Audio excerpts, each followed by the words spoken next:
In today's video, I'm going to show you how to add taxes in Squarespace. If you're running an online store, this is an essential step to make sure your finances are accurate and compliant. By the end of this video, you'll be able to set up your tax rates confidently. Let's get started. First, log into your Squarespace account. If you signed up with Google, just hit Continue with Google. It makes the process quick and secure. Once logged in, select the correct website from your dashboard so you're working on the right store. Next, head over to Settings. From there, scroll down and look for the Selling section. This is where all of your commerce-related settings live. Inside Selling, click on Taxes.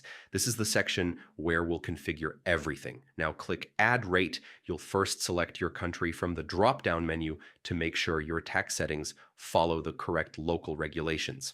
Then give your tax rate a clear and recognizable name, something like state sales tax or VAT. This helps keep everything organized. Next, enter the tax percentage that applies to your products or services. Depending on your location, this could be sales tax, VAT, or another type of tax. Below that, you'll see optional settings. For example, you can choose whether taxes are shown inclusive in your product prices or added on top at checkout.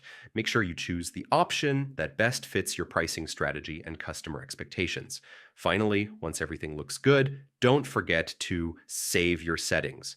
This step is crucial. If you don't save, your tax setup won't apply to your store. And that's it. You've just added taxes to your Squarespace store. With this setup in place, your business can handle taxes more smoothly, and your customers will see clear, accurate pricing at checkout. Thanks for watching, and I hope this guide made things easier for you. If it did, be sure to check out my other tutorials for more tips on managing your online store.